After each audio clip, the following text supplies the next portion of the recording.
नमस्कार प्यारे छात्रों, आप हैं Rajkumar Patel sir. YouTube channel पर हम पढ़ा रहे हैं निदानात्मक कक्षाओं हेतु मॉड्यूल विद्यार्थी अभ्यास पुस्तिका को हम हल कर रहे हैं। आज हम कक्षा 10वीं की गणित पुस्तक का अध्याय 7 का नाम है निर्देशांक ज्यामिति। इस पाठ के सवालों को हल करेंगे। सबसे पहले हैं सही विकल्प चुनिए। प्रश्न पहला है मूल बिंदु के निर्देशांक। तो मूल बिंदु के निर्देशांक जो होते हैं 0 0 होते हैं। डी ऑप्शन को हम सही करेंगे। दूसरा है एक्स अक्ष पर स्थित मूल बिंदु से 4 इकाई की दूरी पर स्थित एक बिंदु के निर्देशांक होंगे। तो यहाँ बी का ऑप्शन सही होगा, 4 और 0। बी विकल्प को सही करेंगे। तीसरा है बिंदु ए का मान दिया है x1 y1 और बी का मान दिया है x2 y2 के बीच की दूरी होगी। तो इसके बीच की दूरी होगी ए ऑप्शन में जो दिया है ए बी बराबर x2 माइनस x1 का वर्ग धन y2 माइनस y1 का वर्ग और पूरे का वर्गमूल। चौथा है बिंदु 8 6 और 0 0 के बीच की दूरी होगी। तो इसके बीच की दूरी जो होगी 10 होगी। बी विकल्प को हम सही करेंगे। आगे देखेंगे बिंदु ए x1 y1 और बी x2 y2 को मिलाने वाली रेखा के मध्य बिंदु के निर्देशांक होंगे। तो इसका जो ए विकल्प है ये सही होगा। आगे देखेंगे प्रश्न क्रमांक 6वां है बिंदु ए 1 और 2 और बी जो है 3 4 को मिलाने वाली रेखा के मध्य बिंदु के निर्देशांक होंगे। तो इसका ए विकल्प हम सही करेंगे, 2 और 3। 7वां देखें बिंदु ए का मान दिया है 2 3 और की y अक्ष से दूरी। तो y अक्ष से दूरी जो होगी इसकी 2 होगी। पहला विकल्प हमारा सही होगा। 8वां है बिंदु ए 0 6 और बी 0 2 के बीच की दूरी। तो इसके बीच की दूरी होगी 4। सी विकल्प को हम सही करेंगे। 9वां है बिंदु ऋण 4 और ऋण 7 किस चतुर्थांश में स्थित हैं। तो यह तृतीय चतुर्थांश में स्थित होंगे। सी विकल्प सही है। 10वां है बिंदु 0 7 और ऋण 7 और 0 के बीच की दूरी। तो इसके बीच की दूरी होगी बी विकल्प सही है, 7 वर्गमूल 2। 11वां है बिंदु पी का मान 2 और 3 की एक्स अक्ष से दूरी। तो इसकी एक्स अक्ष से दूरी होगी बी बराबर में जो दिया है 3 नंबर 3। बी विकल्प हमारा सही है। 12वां है y अक्ष पर प्रत्येक बिंदु का x निर्देशांक होता है। तो इसका आंसर होगा 0। बी विकल्प सही होगा। आगे देखें दूसरा प्रश्न है रिक्त स्थान की पूर्ति कीजिए। पहला है एक वृत्त के व्यास के सिरों के निर्देशांक ऋण 3 और 4 और 3 ऋण 4 हैं तब उसके केंद्र के निर्देशांक खालिस्तान होंगे। तो यहाँ खालिस्तान में लिखेंगे 0 0। दूसरा है बिंदु 4 5 खालिस्तान चतुर्थांश में स्थित होगा। तो यह प्रथम चतुर्थांश में स्थित होगा। आगे तीसरा है यदि एक बिंदु का y निर्देशांक 0 है तब वह खालिस्तान अक्ष पर स्थित होगा। तो वह x अक्ष पर स्थित होगा। चौथा है बिंदु ऋण 5 और ऋण 4 खालिस्तान चतुर्थांश में होंगे। तो यह तृतीय चतुर्थांश में होंगे।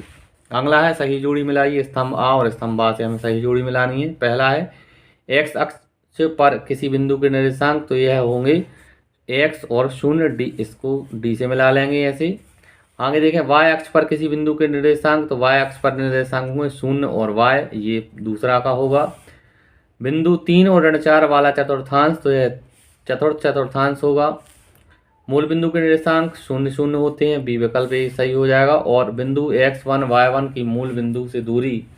तो ये मूल बिंदु से दूरी होगी, ये आप जो सी विकल्प में देख रहे हैं यहाँ सी। ये इस प्रकार से जोड़ियाँ आप हमने नंबर डाले मिलाए। आगे देखेंगे एक शब्द या वाक्य में उत्तर दीजिए। चौथा प्रश्न है, इसका देखते हैं। बिंदु ए 3 4 की मूल बिंदु से दूरी क्या होगी। इसका उत्तर होगा 5 इकाई। दूसरा है बिंदु ए -1 2 और बी 3 ऋण 4 को मिलाने वाली रेखा के मध्य बिंदु के निर्देशांक क्या होंगे। तो इसके निर्देशांक होंगे 1 और ऋण 1। तीसरा है बिंदुओं ऋण 3 4 और 2 3 के बीच की दूरी क्या होगी। तो इसके बीच की दूरी होगी वर्गमूल 26 इकाई। चौथा है बिंदु ए का मान है ऋण 3 ऋण 4 के मूल बिंदु से दूरी क्या होगी। तो इसकी दूरी होगी 5।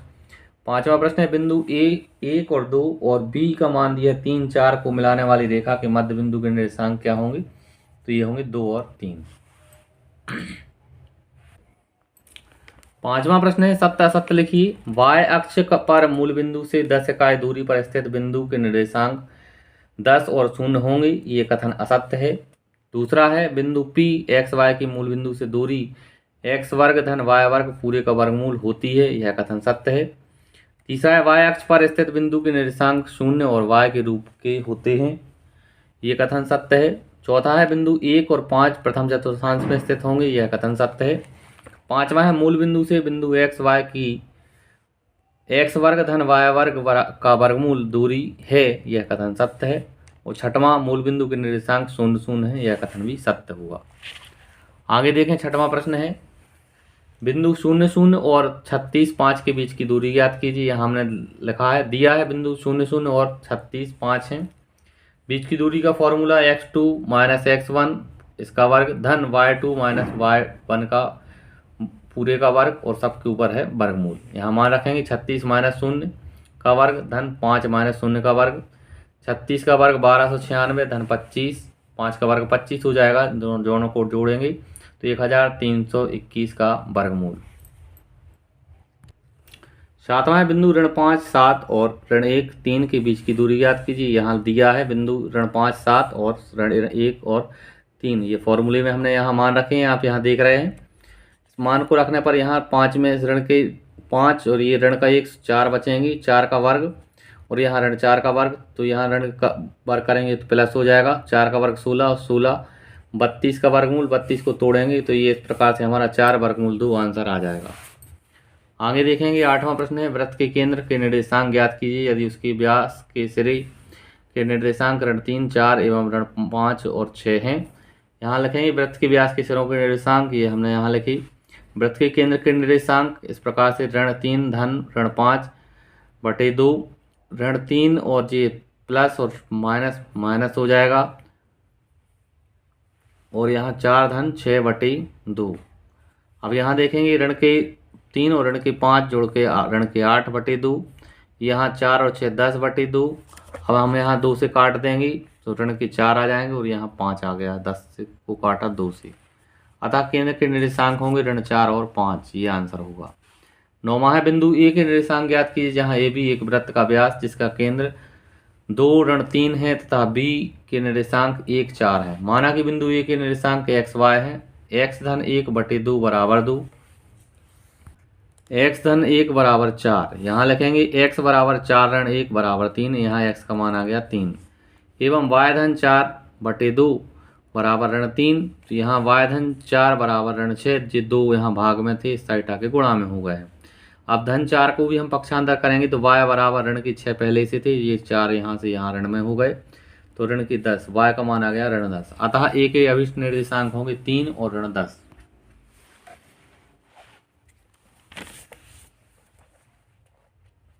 आगे है 10वां प्रश्न, एक्स और वाई में क्या संबंध ज्ञात कीजिए ताकि बिंदु एक्स वाई बिंदु 3 6 और ऋण 3 4 से समदूरस्थ हो। माना हमने पी एक्स वाई क्यू 3 6 एवं आर ऋण 3 4 है तो पी क्यू बराबर पी आर। यहाँ ये हमने फॉर्मूले में मान रखे हैं, एक पी क्यू का और ये पी आर का, इस साइड से हम रखेंगे। दोनों पक्षों का वर्ग करने पर, दोनों पक्षों का जब हम वर्ग करेंगे तो भी वर्गमूल हट जाएंगे। एक्स ऋण 3 का वर्ग धन वाई ऋण 6 का वर्ग इस साइड होगा और यहाँ एक्स धन 3 का वर्ग धन वाई ऋण 4 का वर्ग, ये हम यहाँ सर्व समीकरण लगाएंगे तो ये इस प्रकार से बन जाएगा। इसको जब हम हल करेंगे तो यहाँ 12x धन 4y ऋण 20 बराबर 0। अब यहाँ 4 से हम भाग करेंगे सभी में तो यहाँ 3x धन y ऋण 5 बराबर 0, अतः x तथा y का अभिष्ट संबंध जो होगा 3x धन y ऋण 5 बराबर 0। 11वां प्रश्न देखेंगे, y अक्ष के किसी बिंदु के निर्देशांक ज्ञात करो जो बिंदु ए 6 5 तथा बी ऋण 4 और 3 से समदूरस्थ हो। माना y अक्ष पर स्थित बिंदु P 0 y है तथा दिए हुए बिंदु ए 6 5 और बी ऋण 4 3 हैं।